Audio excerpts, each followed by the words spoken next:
இறையேசுவில் பிரியமான சகோதர சகோதரிகளே,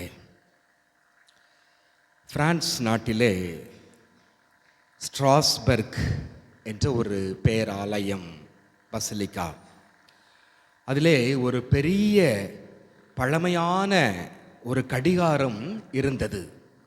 மிகவும் அழகாக இருந்தது, நேர்த்தியாக நல்ல தரமாக ஓடக்கூடியது. அப்போ இதை எல்லோரும் பார்க்கும் பொருட்டு நாம் ஆலயத்தினுடைய கோபுரத்திற்கு மேலே மாட்டி வைக்கலாம் என்று மாட்டி வைத்தார்கள். பல ஆண்டுகள் சிறப்பாக அந்த கடிகாரம் ஓடியது, எல்லோரும் பார்த்து பயன்பெற்றார்கள். அதன் பிறகு ஒரு நாள் அந்த கடிகாரம் ஓடுவது நின்றுவிட்டது. அப்போ எல்லாருக்குமே ரொம்ப சங்கடமாக போச்சு. உடனே அதை எப்படியாவது உடனே பழுது நீக்க வேண்டும் என்று பழுதடைந்ததை சரி செய்யக்கூடிய கடிகார பழுதாற்றுனர்கள், டெக்னீஷியன்ஸ் வரவழைக்கப்பட்டார்கள். வந்து பார்க்குறாங்க, சரி பண்ண முடியல. இப்போ பல நாடுகள், மற்ற எல்லா இடங்களிலிருந்தும் அழைப்பு விடுக்கப்படுகிறது, வந்து பார்க்குறாங்க. ஆனால் அந்த கடிகாரத்தை ஓட வைக்க முடியல. அப்போ கடைசியில் என்ன செய்கிறது அப்படின்ட்டு அவங்க நினைக்கிறாங்க, சரி இந்த கடிகாரத்தை யார் செஞ்சா, இந்த கடிகாரத்தை உருவாக்கியவர் யார், அவரை கூப்பிட்டு வாங்க, அவரால் நிச்சயம் சரி பண்ண முடியும் அப்படின்னு சொல்லிட்டு அவரை தேடி போகிறாங்க பல இடங்களுக்கு. ஏன்னா ஓரளவுக்கு செய்தி கேள்விப்பட்டு தேடி போகிறாங்க. கண்டுபிடிக்க முடியல, இருந்தாலும் முயற்சி கைவிடாமல் தேடிக்கிட்டே இருந்தாங்க. இந்த நேரத்தில் இந்த செய்தியை கேள்விப்பட்டு அவர் தேடுகிறாங்களே அப்படின்னு சொல்லிட்டு அவராகவே வருகிறார். உடனே ரெண்டு பேரும் சந்தித்து அந்த ஆலயத்திற்கு கொண்டு போய் விடுகிறார்கள். அவருக்கு வயசாயிற்று, கடிகாரத்தை செஞ்சவருக்கு வயசாயிற்று. அப்போ அவர் கடிகாரத்தை பார்க்கிறார், அன்பொழுக பார்க்கிறார். உடனே மேலே ஏறி போகிறாரு. அந்த கடிகாரத்தினுடைய ஒரு சிறிய பகுதியை மட்டும் பழுது நீக்கினார். கடிகாரம் அருமையாக ஓட ஆரம்பித்தது. மீண்டும் பழையபடி நல்ல முறையிலே இயங்க ஆரம்பித்தது. எல்லோருக்கும் மிக்க ஒரு மகிழ்ச்சியாக இருந்தது. அன்புக்குரியவர்களே, உருவாக்கியவருக்குத்தான் பழுதை சரி நீக்க முடியும். நம்மை உருவாக்கியவர் ஆண்டவர், எனவே அவர்தான் நமக்கு உயிரையும் கொடுக்க முடியும் என்பதை இன்றைய நற்செய்தி வாசகத்திலே நாம் வாசித்தோம். யோவான் நற்செய்தி 11ஆம் அதிகாரத்திலே லாசர் இறந்தார், அவருக்கு உயிர் கொடுக்கிறார். இந்த உயிரை கொடுத்தது கடவுள், எனவே அவரால் தான் சரி செய்ய முடியும், உயிரை கொடுக்கின்றார். இந்த முதல் வாசகத்திலே எசேக்கியேல் 37ஆம் அதிகாரம் 12-14, கல்லறைகளை திறக்கப் போகின்றேன், கல்லறையிலிருந்து திறந்து உங்களை மேலே கொண்டு வர போகின்றேன். 14வது வசனம், என் ஆவியை உங்கள் மீது புகுத்துவேன், நீங்கள் உயிர் பெறுவீர்கள். 2ஆம் வாசகத்திலே உரோமையர் 8ஆம் அதிகாரம் 11வது வசனம், இறந்த இயேசுவை உயிர்த்தெழ செய்தவரின் ஆவி உங்களுள் குடிகொண்டிருந்தால் கிறிஸ்துவை உயிர்த்தெழ செய்த அவரே உங்களுள் குடிகொண்டிருக்கும் தம் ஆவியினாலே சாவுக்குரிய உங்கள் உடல்களையும் உயிர் பெறச் செய்வார். அப்போ ஆண்டவர் இயேசு உயிர்ப்பித்த அதே ஆவியால் உயிர் பெற்றல செய்வார். எனவே இந்த ஆவியை உயிர் மூச்சை கொடுத்தது யாரு? கடவுள். அதே போல நம்மை உயிர்ப்பிக்க கூடியவரும் கடவுள் தான். உருவாக்கியவர் தான் பழுதடைந்ததை சரி செய்ய முடியும். அதே போல நாம் இந்த தவ காலத்திலே நாம் இருக்கிறோம். தவ காலத்தினுடைய இறுதி பகுதியை நோக்கி நாம் நெருங்கி கொண்டிருக்கிறோம். பாவத்தால் நமது உடல் மனம் அனைத்தும் கட்டுண்டு பழுதடைந்து காணப்படுகிறது. குற்றங்கள் தீமைகள் பெருகிவிட்டதால் நாமும் பழுதடைந்து காணப்படுகிறோம். நமது ஓட்டத்தை நின்றுவிட்டோம், நம்மளால் நகர முடியவில்லை. எனவே நம்மை சரி செய்யக்கூடியவர் யார்? கடவுள். எனவே நாம் அவரிடம் போய் சேர வேண்டும், அவரை நோக்கி நாம் திரும்ப வேண்டும். அதுதான் இன்றைய முக்கிய அழைப்பாக இருக்கிறது. அதைத்தான் நாம் வாசிக்கின்றோம். இறைவாக்கினர் ஓசேயா 6ஆம் அதிகாரம் 1-2, வாருங்கள், ஆண்டவரிடம் நாம் திரும்புவோம். நம்மை காயப்படுத்தியவர் அவரே, அவரே நம்மை குணமாக்குவார். நம்மை அடித்து நொறுக்கியவர் அவரே, அவரே நம் காயங்களை கட்டுவார். 2 நாட்களுக்கு பிறகு நமக்கு புத்துயிர் அளிப்பார். 3ஆம் நாளில் நம்மை எழுப்பி விடுவார். அவர்தான் நம்மளை பழுதடைச்சு, அவர்தான் நம்மளை காயப்படுத்தினார். எனவே அவர்தான் நம்மை உருவாக்கினார். அவரிடம் திரும்பி செல்வோம். வாருங்கள், எல்லாம் ஆண்டவர்கிட்ட போவோம். எனவே பாவத்தால் நாம் ஆன்மீக மரணம் அடைந்து விட்டோம். எனவே நம்மை உயிர் பெற்ற செல்லக்கூடியவர் ஆண்டவர். அவரிடம் மட்டும்தான் நாம் திரும்ப வேண்டும். அலைபேசியிடம் அல்ல, தொலைத்தொடர்பு சாதனங்களிடம் அல்ல. அது உங்களுக்கு நிம்மதியை தராது. அது பழுதை நீர்க்க முடியாது. உடல் வியாதியிலிருந்து சுகம் தர முடியாது. மன வியாதியிலிருந்து சரி செய்ய முடியாது. கடவுள் தான் சரி செய்ய முடியும். எனவே அவரை நோக்கி நாம் திரும்ப வேண்டும். அவரிடம் நாம் திரும்பி செல்ல வேண்டும் என்று அழைப்பு விடுக்கிறார் இறைவாக்கினர் ஓசையா. அவர் 3 நாளிலே நம்மை எழுப்பி விடுவார். இறைவாக்கினர் யோவேல் புத்தகம் 2ஆம் அதிகாரம் 12-13. இப்பொழுதாவது உண்ணா நோன்பிருந்து அழுது புலம்பிக் கொண்டு உங்கள் இதயத்தோடு என்னிடம் திரும்பி வாருங்கள் என்கிறார் ஆண்டவர். நீங்கள் உங்கள் உடையை கிழித்து கொள்ள வேண்டாம். இதயத்தை கிழித்து கொண்டு உங்கள் கடவுளாகிய ஆண்டவரிடம் திரும்பி வாருங்கள். அவர் அருள் நிறைந்தவர். அப்போ அந்த ஆண்டவரிடம் நாம் திரும்பி செல்ல வேண்டும். ஆடைகளை கிழித்து கொள்ளல, இதயங்களை கிழித்து கொள்ள வேண்டும். அப்படின்னா என்ன? இதயத்தை பகுப்பாய்வு செய்ய வேண்டும். ஆத்ம ஆலோசனை செய்ய வேண்டும்.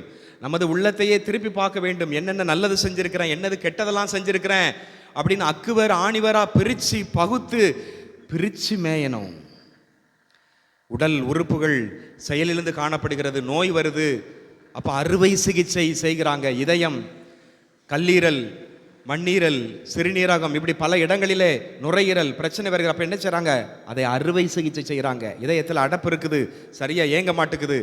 அப்போ அதை நல்லா பிளந்து எடுத்து அறுவை சிகிச்சை செய்து அதை சரி செய்கிறார்கள். அதே போல் நமது ஆன்மா, ஆன்மீக பயணம் நின்று விட்டோம், பழுதடைந்து விட்டோம், அதை சரி செய்ய வேண்டும். எனவே நமது இதயத்தை ஆண்டவரிடம் திறந்து காட்ட வேண்டும். என்ன தப்பு செஞ்சு என்னென்ன இது இருக்கிற எல்லாமே ஆண்டவருக்கு விரோதமாக, பிறருக்கு விரோதமாக செய்த எல்லாத்தையும் நீ முற்றிலுமாக ஆண்டவரிடம் உன் இதயத்தை திறந்து காட்டு, பகுப்பாய்வு செய். அக்குவர் ஆணிவேரா நீ ஆத்ம சோதனை செய்து ஆண்டவரிடம் திரும்பி வர வேண்டும். எனவே முதலாவதாக நாம் தவறில் இருக்கிறேன், என் பாதை தவறு அப்படிங்கிறத நான் உணரணும். அதை நான் உணர வேண்டும். அதைத்தான் அந்த காணாமல் போன மகன் ஊதாரி மைந்தன் செய்தான். லூக்கா நற்செய்தி 15ஆம் அதிகாரம் 17. அவர் அறிவு தெரிந்தவராய், அவர் அறிவு தெளிந்தவராய். அவ்வளவு நேரம் அப்பாட்ட சொத்தெல்லாம் பிரிச்சுட்டு எல்லாம் தாறுமாறான வாழ்க்கை. அது பிறகு பஞ்சம் வந்துச்சு, ஒண்ணுமே கிடைக்கல. அப்பந்தான் அவனுக்கு கூடியது, ஆஹா அங்க எவ்வளோ நல்லா இருந்தமே, இப்ப இப்படி இருக்கிறமே, பன்றிகள் திங்கக்கூடிய நெற்றை கூட நமக்கு கொடுப்பதற்கு ஆள் இல்லையே, நாம பாவ வாழ்க்கையில் இருக்கோம். அப்போ தன் நிலை உணர்தல், தன் உணர்வு பெறுதல் முதல் ஸ்டெப்பு. அதுக்கு அடுத்து வாசிங்க. என் தந்தையின் கூலிக்கு தேவைக்கு மிகுதியான உணவு இருக்க நான் இங்கு பசியால் சாகிறேனே. நான் புறப்பட்டு என் தந்தையிடம் போய், அப்பா, கடவுளுக்கும் உமக்கும் எதிராக நான் பாவம் செய்தேன். நான் பாவம் செய்தேன் அப்பாட்ட நான் திரும்பி போவேன். அப்பா, உமக்கும் கடவுளுக்கும் எதிராக நான் பாவம் செய்தேன். அப்போ பாவத்தை ஏற்றுக்கொள்ளுதல், பாவத்தை ஏற்றுக்கொள்ளுதல், அக்செப்டிங், அக்னாலேஜ் அவர் சின்ஸ். ஃபர்ஸ்ட் நம்ம விழிப்புணர்வு பெறணும், அவேர்னஸ். நாம் எந்த இடத்துல இருக்கிறோம், என்னுடைய நிலை இது தவறு. அப்போ ரெண்டாவது நாம் அதை ஏற்றுக்கொள்ள வேண்டும், ஏற்றுக்கொள்ள வேண்டும். அப்பா நான் பாவி. அதைத்தான் அந்த ஆலயத்திற்கு வேண்ட சென்ற ஆயக்காரன் ஆலயத்திற்கு வெளியே நின்று, பாவி என் மீது இரக்கமாயிரும். உள்ள போகக்கூட மனசில்லை. எவ்வளவு ஒரு மன வருத்தம் பாருங்க, எப்படி தன்னை அவன் ஏற்றுக்கொள்ளுகிறான், நான் பாவி. எனவே முதலிலே நாம் இருக்கிற நிலையை உணரணும், தன் உணர்வு பெறுதல், தன்னிலை உணர்தல். ஆஹா நம்ம வழி தப்பு. ரெண்டாவது பாவத்தை ஏற்றுக்கொள்ள வேண்டும். தந்தையே நான் பாவி என்று ஏற்றுக்கொள்ள வேண்டும். ஆண்டவரிடம் நாம் சென்று நமது பாவத்தை ஒப்படைக்க வேண்டும். இன்னைக்கு பாவத்தை ஏற்றுக்கொள்றதில்லை, பாவத்தை நியாயப்படுத்துதல் இன்றைய சமூகத்தில் அதிகமாக இருக்கிறது. நோ சாரி, மன்னிப்பு கேட்கிறதே கிடையாது, பாவத்தை ஏற்றுக்கொள்றதே இல்லை, பாவத்திலிருந்து தன்னுணர்வு பெறவே இல்லை, நான் தவறு செய்யவே இல்லை. ஏனெனில் இன்னைக்கு அலை பேசி தொலைத்தொடர்பு சாதனங்கள் நமக்கு அதைத்தான் கற்றுக் கொடுக்கிறது. பாவத்தை ஏற்றுக்கொள்ளாத, ஒப்புக்கொண்டாத, அப்படிதான் ஏற்றுக்கொள்கிறது. அப்போ எங்க சாரி கேட்க? இன்னைக்கு சிறுவர் முதல் பெரியவர் வரை இன்னைக்கு உலகம் எல்லாமே அப்படிதான் இருக்குது, எங்கேயோ போய் கொண்டிருக்கிறது. பாவத்தை யாருமே ஏற்றுக்கொள்றதே இல்லை, பாவத்துக்காக மனம் வருந்துறது இல்லை, பாவ சங்கீதனம் செய்யறது இல்லை. நம்ம யாரையாவது காயப்படுத்திருந்தா சாரி, உங்களை காயப்படுத்திட்டேன், உங்களை கஷ்டப்படுத்திட்டேன் என்று அவங்களோட போய் நல்லுறவு ஏற்படுத்தி கொள்றது இல்லை. No sorry. ஏன்னா நான் தப்பே பண்ணலை, நான் நீதிமான், நான் புனிதர், நான் ஏன் தப்பு போனோம், நான் ஏன் இறங்கி போய் அவங்ககிட்ட போய் மன்னிப்பு கேட்கணும். தப்பை நியாயப்படுத்துதல் இன்னைக்கு உலகம் சமூகம் இதிலே நிறைவாக அதிகமாக போய் கொண்டிருக்கிறது. அப்போ தன் உணர்வு பெறுதல், பாவத்தை ஏற்றுக்கொள்ள வேண்டும். நான் பாவம் செஞ்சிட்டேன் ஆண்டவரே, சாரி, என்ன மன்னிச்சிருங்கப்பா, சாரி என்று சொல்வதற்கு நாம் வெட்கப்படக்கூடாது. நாம் எதையும் நினைத்து கவலைப்படக்கூடாது. நாம் புது வாழ்வு பெற வேண்டும். நமது உடல் மனம் ஒழுங்கா இயங்கணும்னா நாம் பாவத்தை ஏற்றுக்கொண்டு ஆண்டவரிடம் செல்ல வேண்டும். சாரி, சாரி கேளு. தப்பு பண்றவங்களுக்கு எதிராக போய் சாரி, என்ன மன்னிச்சிருங்க, தனியா போய் கேளுங்க. என்ன, நான் இவ்வளோ உங்களை கஷ்டப்படுத்திட்டேன், என்ன மன்னிச்சிருங்க, முடிஞ்சு போச்சு. அப்போ நமக்கு நல்ல ஒரு நிலையிலே இருக்கும். திருப்பாடல் 51:3-4. ஏனெனில் என் குற்றங்களை நான் உணர்கிறேன். என் குற்றங்களை நான் உணர்கிறேன். அதுதான் இன்னைக்கு குற்றத்தை உணர்றதே இல்லை. நான் பாவம் செஞ்சிட்டேன், இது தப்பு அப்படிங்கிற குற்ற உணர்வே இல்லை. என் பாவம் எப்போதும் என் மனக்கண் முன் நிற்கின்றது. பாவம் எப்போதும் என் கண் முன்னே இருக்குது. அந்த காலத்தில் உள்ளவங்களுக்கெல்லாம் ஒரு தப்பு செஞ்சா அதுக்கு இப்போ 1 மாதம் 2 மாதம் அவங்களுக்கு குற்ற மனப்பான்மை இருக்கும். என் கண்ணு முன்னே நிற்கிற அப்படின்னு சொல்லி புலம்புவாங்க, கோயிலில் வந்து கதறுவாங்க, ஆண்டவரே எசப்பா நான் பாவம் செஞ்சிட்டேன் அப்படின்ட்டு. ஏன்னா பாவம் கண் முன்னே நிற்கும்.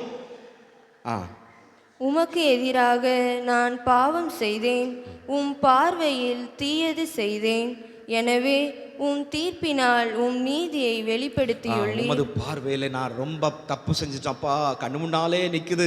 அப்ப அந்த பாவத்தை உணரணும், பாவத்தை ஏற்றுக்கொள்ளணும். 1 யோவான் 1:8-9. பாவம் நம்மிடம் இல்லை என்போமானால் நம்மையே நாம் ஏமாற்றிக் கொள்வோம், உண்மையும் நம்மிடம் இராது.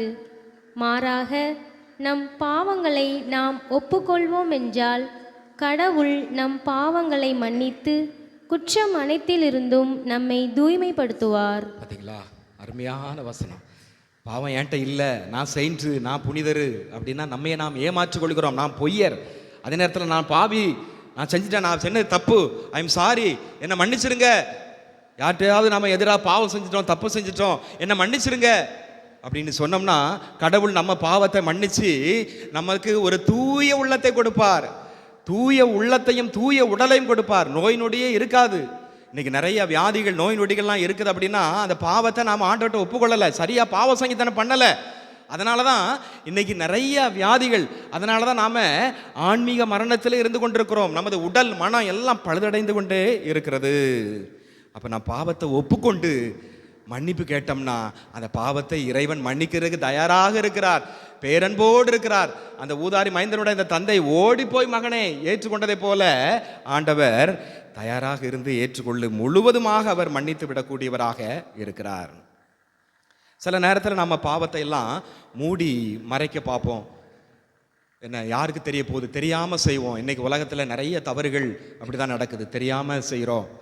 நைட்டில் நிறைய தவறுகள்லாம் நடக்குது. இன்னைக்கு உலகத்தில் தவறுகளுக்கு குறையே இல்லை, பஞ்சமே இல்லை. ஆனால் மனிதர் பார்வையில் அது மூடி மறைக்கப்படலாம். ஆனால் கடவுள் பார்வையிலே நிச்சயம் மறைக்க முடியாது, நிச்சயம் மறைக்க முடியாது. கடவுள் பார்த்து கொண்டே இருக்கிறார். உன் நல்ல செயல்களையும் பார்த்து கொண்டிருக்கிறார், நீ செய்யக்கூடிய தவறான செயல்களையும் அவர் பார்த்து கொண்டே. கடவுள் முன்னால் நீ ஓடி ஒளிய முடியாது. மனுஷங்களை ஏமாற்றி தப்பு பண்ணிட்டு வெளிநாட்டுக்கு போகலாம், ஆனால் கடவுள் முன்னால் நீ எங்கேயும் போக முடியாது. நீ வானகத்துக்கு ஏறி சொன்னாலும் கடலுக்கு அழியில் சொன்னால் ஆண்டவருடைய வலக்கரம் என்னோடு இருக்கும், கண்கள் ஆண்டவர் பார்த்து கொண்டே இருக்கிறார். திருப்பாடல் 139 நாம் பார்க்குறோம். அப்போ பாவத்தை மூடி மறைத்தல், இதெல்லாம் அந்த விலங்குகள் பாருங்க. ஒரு பூனை நம்ம பார்த்துருக்கலாம். என்ன, பூனை அங்கங்கே அப்படி இப்படி பார்க்கும், பார்த்துட்டு குழி தோண்டி என்ன செய்யும், புதைச்சிரும். எல்லாத்தைங்களா வச்சுட்டு மூடி போட்டு போயிடுவாங்க, யாருமே பார்க்கல அப்படின்ட்டு. அவங்கள பெருசாக யாரும் பண்ணுற மாதிரி. அப்போது நம்மளும் அப்படி தான், யார் பாரஜனை பார்த்து நம்ம மூடி மறைக்க பார்க்குறோம். ஆனால் அது இருந்து இருந்து அது அழுகி அது நம்மை தான் அது பாதிக்குது. நம்ம மூடி மறைக்க மறைக்க நம்ம தான் பாதிக்கு. எனவே நமது குற்றத்தை நீ தோண்டி எடு. அதுதான் ஆண்டவர் இதயத்தை கிழித்துக்கொள், பகுப்பாய்வு செய், தோண்டி எடு, உள்ள என்ன இருக்கிற எல்லாத்தையும் வெளியே கொண்டு வா. முழு மனதோடு கொண்டு வந்து ஆண்டவர்கிட்ட ஒப்படைச்சிரு, மன்னிப்பு கேட்டு முடிச்சுது. உனக்கு பழுது நீக்கப்படும், உன் உடல் மனம் நீ ஆரோக்கியமாக இருப்பாய். இப்ப நீதிமொழிகள் 28 அதிகாரம் 13 தம் குற்றப்பழிகளை மூடி மறைப்பவரின் வாழ்க்கை வளம் பெறாது. தன் குற்றங்களை மூடி மறைப்பவருடைய வாழ்க்கை வளமை பெறாது. அவற்றை ஒப்புக்கொண்டு விட்டு விடுகிறவர் கடவுளின் இரக்கம் பெறுவர்.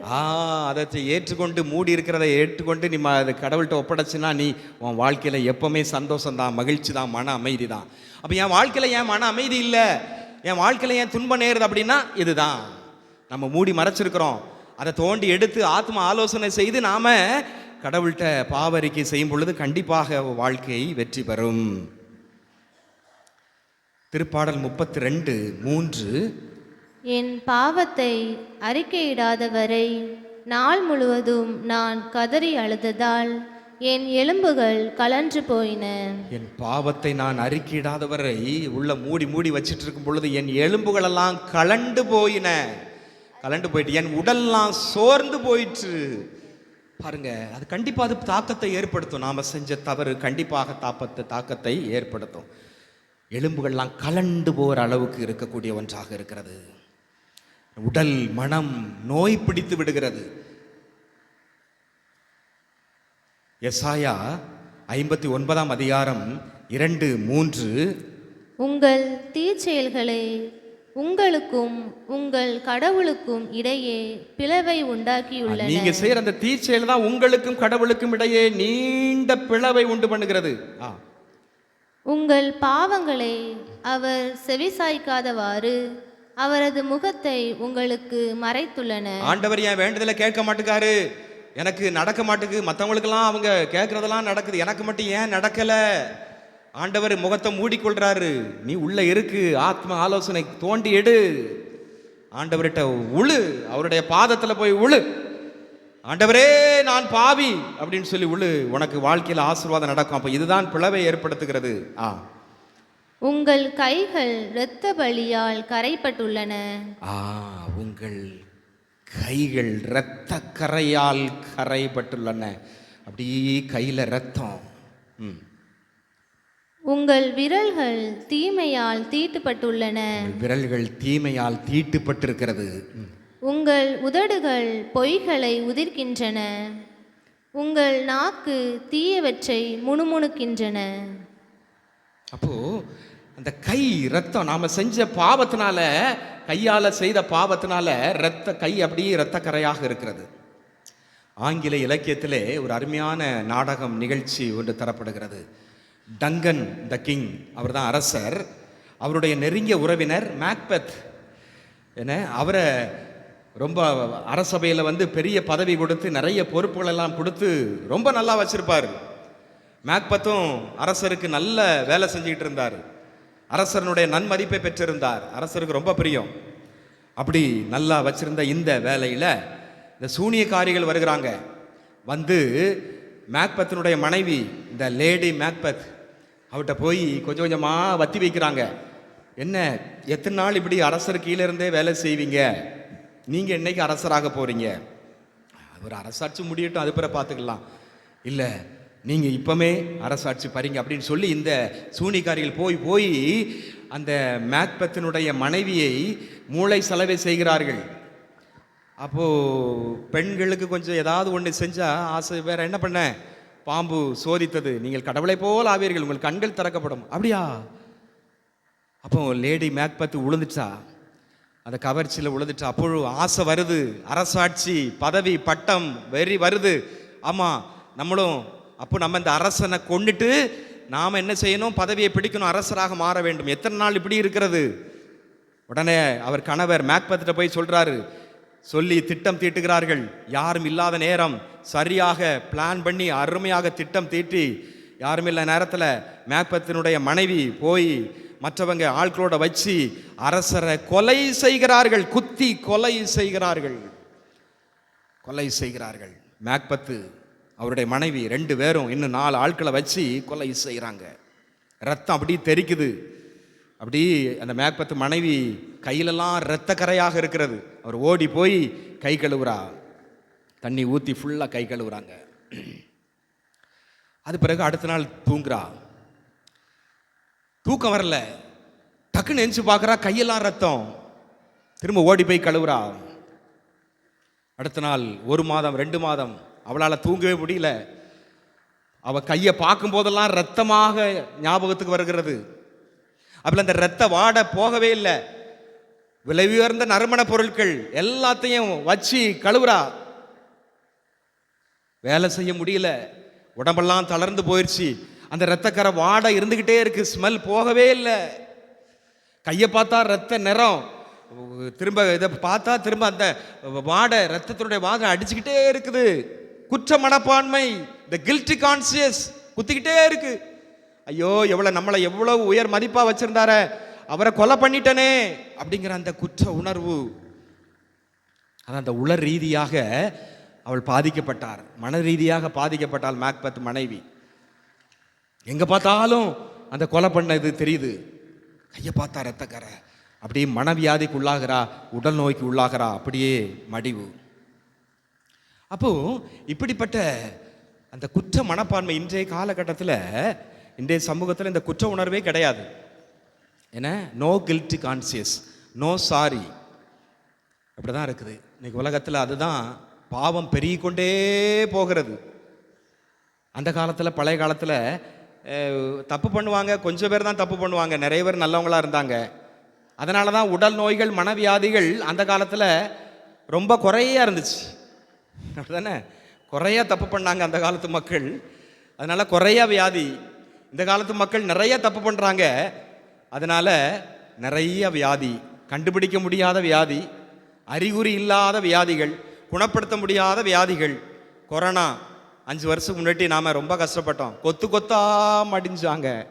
அப்போ அதான் சொன்னாங்க, பாவம் தீமைகள் மக்கள் செஞ்ச இந்த உலகத்தில் தீமை பெருகிட்டு, அதனால தான் அது.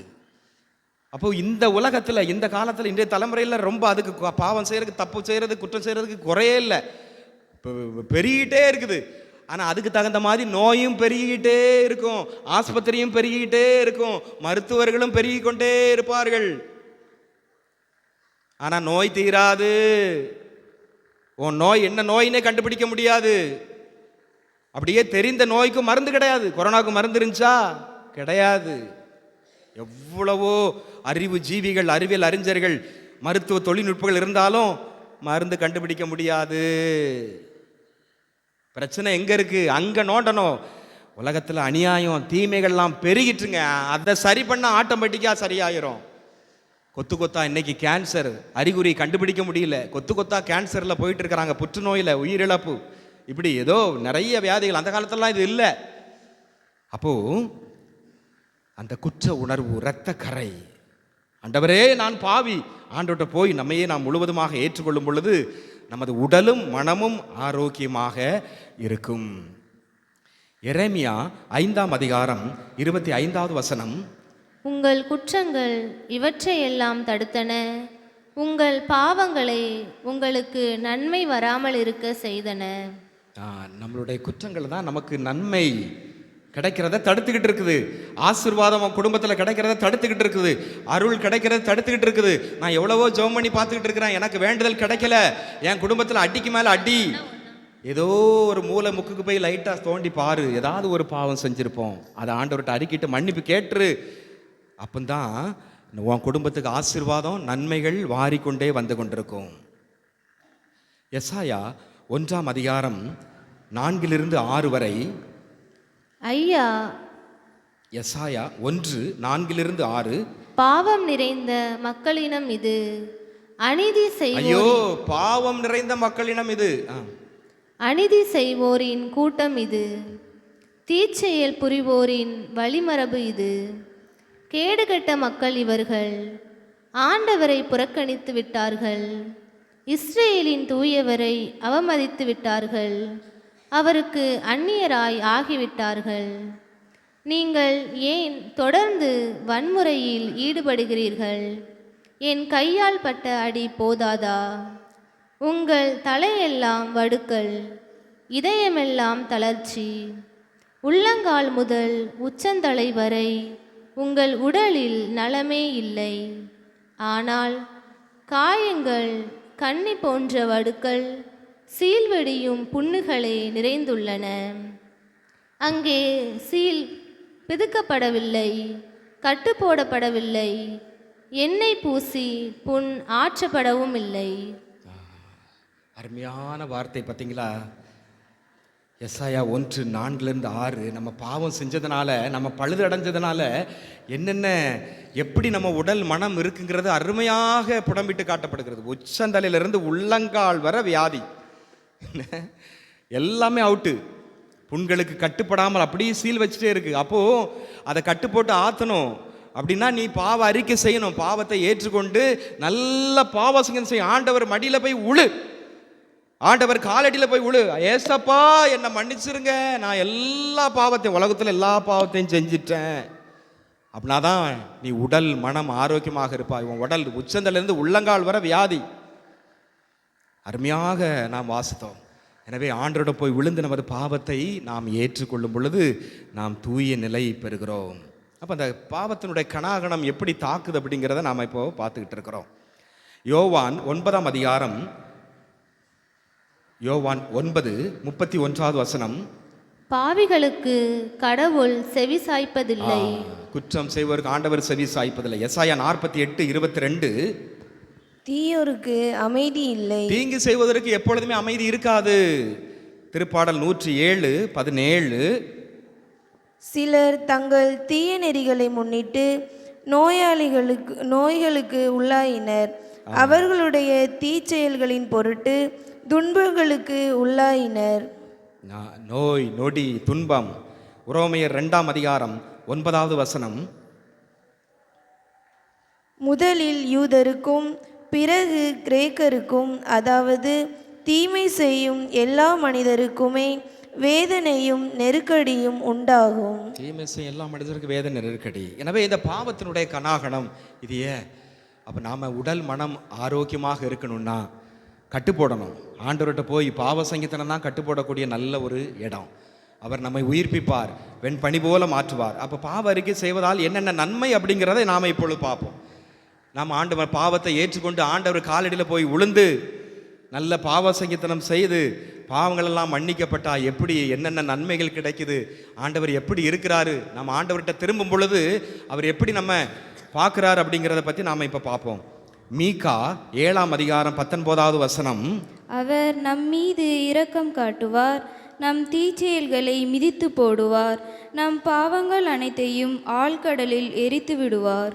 நம்ம பாவத்தை தரையில் போட்டு மிதிச்சிருந்தாரு. ஆழ்கடல், ஆழமான பெருங்கடல், அதில் போய் முக்கியிருந்தாரு. அப்போ ஆண்டவர், நான் என் பாவத்தை சொன்ன ஆண்டவர் எது நினச்சிருவாரோ, என்ன தப்பாக நினச்சிருவாரோ, என்ன தண்டிச்சிருவாரோ? இல்லை, அவர் மிதிச்சிருவார். அவர் ஆழ்கடலை தூக்கி போட்டுருவார். அதே போல் மற்றவங்களுக்கெல்லாம் தெரிஞ்சிருமோ என் பாவம்லாம்? இல்லை, யாருக்குமே தெரியாது. அவர் மிதிச்சிருவார், அவ்வளோதான். ஆழ்கடலில் மூழ்கி போயிடும். எனவே தாராளமாக உன் பாவத்தை ஆண்டவரிடம் அறிக்கையிடு. எசாயா 38:17 என் கசப்பு மிகு அனுபவத்தை நலமாக மாற்றினீர், மனங்கழிந்து அழிவின் குழியிலிருந்து என் உயிரை காத்தீர், என் பாவங்கள் அனைத்தையும் முதுகுக்கு பின்னால் எரிந்து விட்டீர். என்னை அழிவிலிருந்து காத்தீர், என் பாவத்தை எல்லாம் முதுகுக்கு பின்னால் போட்டு விட்டீர். நம்ம முதுகை நம்ம பார்க்க முடியுமா? நம்ம முதுகை பார்க்க முடியுமா? பார்க்க முடியாது. அதே போல் ஆண்டவர்கிட்ட நம்ம ஒப்பு கொடுத்து மன்னிக்கப்பட்ட எந்த பாவத்தையும் நம்ம திரும்பி பார்க்கவே முடியாது. நமக்கு அது கண்ணுக்கே தெரியாது. அப்படி முற்றிலுமாக அவர் அழித்து விடுவார், மன்னித்து விடுவார். நமது பாவத்தை முதுகு பின்னால் போட்டு விடுகிறார், ஆழ்கடலில் மிதித்து நசுக்கி போட்டு விடுகிறார். அவர் மறந்துடுவார், அவர் நினைக்கவே மாட்டார். எசாயா 1:18 உங்கள் பாவங்கள் கடும் சிவப்பாய் இருக்கின்றன, எனினும் உறைந்த பனி போல அவை வெண்மையாகும். இரத்த நிறமாய் அவை சிவந்திருக்கின்றன, எனினும் பஞ்சை போல் அவை வெண்மையாகும். அப்போ ஆண்டவர்கிட்ட சென்று அறிக்கையிடும் பொழுது அந்த இரத்த கரையாக இருந்தது வெண்மையாக மாறுகிறது, பஞ்சை போல மாறுகிறது, வெண்பனி போல நமது உள்ளத்தை வெண்மையாக மாற்றுவார் ஆண்டவர். அதைத்தான் திருப்பாடல் 51:7-10 ஈசோப்பினால் என்னை கழுவியருளும், நான் தூய்மையாவேன். என்னை கழுவியருளும், உறை பனியிலும் வெண்மையாவேன். கடவுளே, தூயதோர் உள்ளத்தை என்னுள்ளே படைத்தருளும், உறுதி தரும் ஆவியை, புதுப்பிக்கும் ஆவியை என்னுள்ளே உருவாக்கி அருளும். அப்போ நாம் ஆண்டவரிடம் அறிக்கிடும் பொழுது வெண்பனி போல மாற்றுவார். புதிய இதயத்தையும் புதிய ஆவியையும் நமக்குள் புகுத்துவார். நம்மை உயிர் பெற்றலை செய்வார். ஆவியால் நம்மை படைத்தவர், பரிசுத்த ஆவியால் மனுஷனை உருவாக்கியவர். எனவே பல்வேறு காரணங்களால் நாம் பழுதடைந்து பாவத்திலே மூழ்கி மரித்து விட்டோம். எனவே ஆண்டவரிடம் திரும்புவோம், பாவ அறிக்கை செய்வோம், பாவத்தை ஏற்றுக்கொள்வோம், பாவத்தை முற்றிலுமாக அறவை எல்லாவற்றையும் நமது இதயத்தை ஆய்வு செய்து ஆண்டவரிடம் அறிக்கையிடுவோம். நாம் அந்த தூய ஆவியாரால் உயிர் பெற்றெழுவோம், வெண்பனி போல வெண்மையாவோம். அந்த ஆண்டவர் இயேசுனுடைய உயிர்ப்பை கொண்டாட இருக்கிறோம். அவரை போல நாம் உயிர்த்தெழுவோம். நமது உள்ளம் மனம் ஆரோக்கியமாக வெண்மையாக மகிழ்ச்சியாக மாறும். அதற்கு தேவையான வரம் வேண்டி நாம் அந்த வழிபாட்டில் பங்கெடுப்போம். ஆமென்.